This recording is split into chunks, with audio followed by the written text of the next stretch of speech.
नमस्कार दोस्तों। सबसे पहले दोस्तों पूर्व राष्ट्रपति प्रणब मुखर्जी जी को भावपूर्ण श्रद्धांजलि। ईश्वर उनकी आत्मा को शांति दे। जैसा कि दोस्तों आप लोग जानते हैं कि हमारे पूर्व राष्ट्रपति प्रणब मुखर्जी का निधन 31 अगस्त सोमवार को हो गया है। वो 84 साल के थे।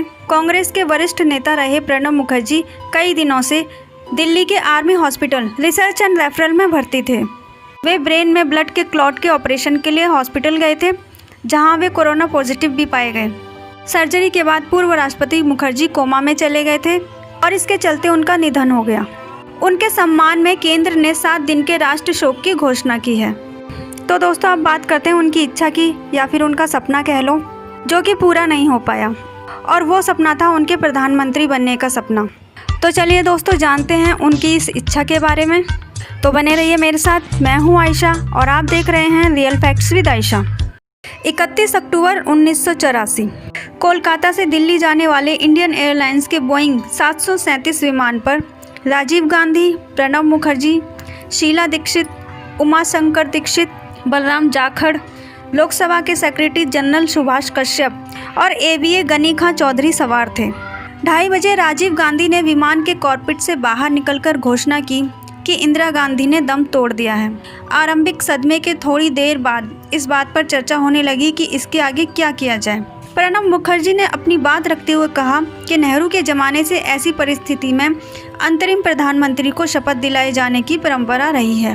नेहरू के देहावसान के बाद कैबिनेट में सबसे वरिष्ठ मंत्री गुलजारी लाल नंदा को अंतरिम प्रधानमंत्री के रूप में चुना गया था। इसमें एक बात तो ये थी कि इंदिरा गांधी की मौत से दुखी होकर प्रणब मुखर्जी विमान के टॉयलेट में जाकर रोने लगे। उनकी आंखें लाल हो गईं, इसलिए वो विमान के पिछले हिस्से में जाकर बैठ गए। लेकिन कांग्रेस में उनके विरोधियों ने उनके इस हाव भाव को राजीव गांधी के खिलाफ षड्यंत्र करने के सबूत के तौर पर पेश किया। और दूसरी बात ये थी कि जब राजीव गांधी ने प्रधानमंत्री के निधन के बाद होने वाली प्रक्रिया के बारे में पूछा, तो प्रणब मुखर्जी ने वरिष्ठता पर कुछ ज़्यादा ही जोर दिया था, जिसका बाद में उनके प्रधानमंत्री पद पर बैठने की इच्छा के तौर पर इस्तेमाल किया गया। लेकिन जैसे ही राजीव गांधी को प्रधानमंत्री पद की शपथ दिलाने की बात आई, प्रणब पहले व्यक्ति थे जिन्होंने उसका जोरदार समर्थन किया। लेकिन तब तक नुकसान हो चुका था। चुनाव जीतने के बाद जब राजीव गांधी ने अपना मंत्रिमंडल बनाया, तो ना उसमें और ना ही कांग्रेस कार्य समिति में प्रणब मुखर्जी को कोई जगह दी गई। उन्हें 1986 में पार्टी से बाहर जाकर एक अलग पार्टी राष्ट्रीय समाजवादी कांग्रेस बनानी पड़ी। प्रणब मुखर्जी ने दूसरी बार प्रधानमंत्री बनने की बस तब मिस की जब सोनिया गांधी ने खुद प्रधानमंत्री का पद ठुकराने के बाद पार्टी में नंबर 2 प्रणब मुखर्जी के स्थान पर राज्यसभा में कांग्रेस के नेता मनमोहन सिंह को प्रधानमंत्री पद के लिए चुना। ये वही मनमोहन सिंह थे जिनका इंदिरा गांधी के शासनकाल में भारतीय रिजर्व बैंक के गवर्नर के पद का नियुक्ति पत्र प्रणब मुखर्जी ने वित्त मंत्री के तौर पर साइन किया था।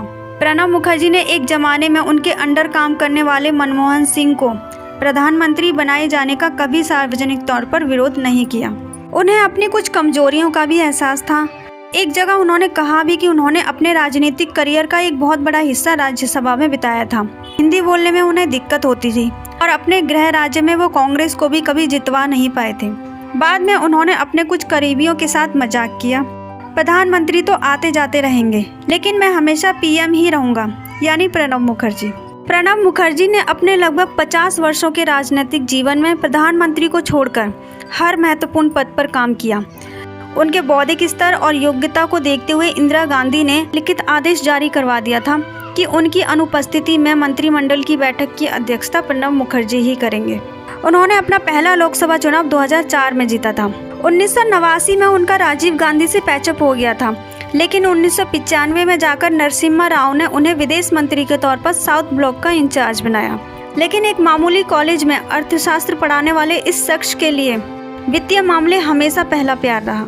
उन्हें दुनिया के बेहतरीन वित्त मंत्रियों में से एक माना। उन्होंने अंतर्राष्ट्रीय मुद्रा कोष से भारत के लिए सबसे बड़े ऋण के लिए बातचीत की, लेकिन उनको सबसे बड़ी शाबाशी तब मिली जब उन्होंने ऋण के लिए 1/3 हिस्से को बिना इस्तेमाल किए हुए IMF को लौटा दिया। प्रणब मुखर्जी के वित्तीय प्रबंधन की तारीफ रोनाल्ड रीगन के वित्त मंत्री रहे डोनाल्ड रीगन तक ने की थी। हमेशा खरी बात कहने वाले सिंगापुर के प्रधानमंत्री ली कुआन यू भी मुखर्जी से बहुत प्रभावित हुए, लेकिन उनकी प्रशंसा प्रणब को सत्ता के गलियारों में रहने वाले दूसरे लोगों से दूर ले गई। हाँ, इंदिरा गांधी ने उनका साथ कभी नहीं छोड़ा।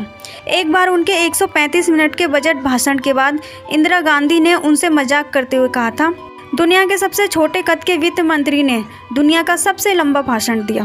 प्रणब मुखर्जी का कद 5 फीट के आसपास था। प्रणब मुखर्जी को हमेशा पढ़ने लिखने का शौक रहा। उनकी निजी लाइब्रेरी में आत्मकथाओं से लेकर दर्शन, इतिहास और अर्थशास्त्र पर सैकड़ों किताबें थीं। एक बार की गई उनकी टिप्पणी, Asia minus India is like helmet without Denmark, से पता चलता है कि अंग्रेजी साहित्य पर भी उनकी पकड़ अच्छी खासी थी। अपने जीवन की शुरुआत से ही उन्होंने अपने पिता की एक आदत अपनाई, वो थी दुनिया भर में हो रही घटनाओं को सिलसिलेवार अपनी डायरी में रोज लिखना। यही वजह थी कि प्रणब मुखर्जी को हमेशा उनकी फोटोग्राफिक याददाश्त के लिए जाना जाता था। वैसे तो प्रणब मुखर्जी अपने मृदु स्वभाव के लिए जाने जाते थे, लेकिन कभी कभी उन्हें बहुत तेज गुस्सा आता था, जब कांग्रेस के बड़े से बड़े नेता भी उनके सामने आने से बचते थे। उनको पाइप जमा करने का बहुत शौक था। सालों पहले धूम्रपान छोड़ने के बावजूद वो पाइप को हमेशा अपने मुंह से लगाए रहते थे। पाइप की टिप को अपने होठों के अंदर दबाकर उन्हें पाइप पीने का एहसास होता था, जबकि उसके अंदर जरा भी तंबाकू नहीं होती थी। उनको सबसे पहले कांग्रेस अध्यक्ष देवकांत बरुआ ने एक पाइप उपहार में दिया था। उनके पास विदेशी शासन अध्यक्षों और मंत्रियों की ओर से तोहफे में मिले करीब 500 पाइपों का संग्रह था। बाद में उन्होंने पाइपों के अपने इस संग्रह को राष्ट्रपति भवन के म्यूजियम में दे दिया था। अंग्रेजी भाषा पर उनकी पकड़, उनकी लेखन क्षमता, गजब की याददाश्त, राष्ट्रीय और अंतर्राष्ट्रीय मामलों की बारीक पकड़ और संसदीय कार्य प्रणाली पर महारत ने उन्हें मंत्रिमंडल और पार्टी के लिए अपरिहार्य हिस्सा बना दिया था।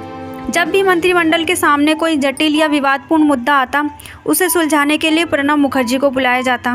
मंत्री रहते हुए भी कांग्रेस के विभिन्न प्रस्तावों को ड्राफ्ट करने के लिए प्रणब मुखर्जी को ही तलब किया जाता था। मनमोहन मंत्रिमंडल में वो शुरू से नंबर 2 थे और 50 से अधिक मंत्रिमंडलीय समितियों के प्रमुख थे। साल 2012 में पार्टी कांग्रेस ने उन्हें राष्ट्रपति पद के लिए अपना उम्मीदवार बनाया। हालांकि राजनीतिक टीकाकारों का मानना था कि शुरू में इस पद के लिए सोनिया गांधी की पहली पसंद उपराष्ट्रपति हामिद अंसारी थे। प्रणब मुखर्जी को इस पद के लिए ना सोचे जाने के 2 कारण थे। एक तो ये कि सरकार के नट और बोल्टों को कसने की जिम्मेदारी अभी भी प्रणब के पास थी, और दूसरे सोनिया गांधी को उनकी वफादारी पर अब भी विश्वास नहीं था।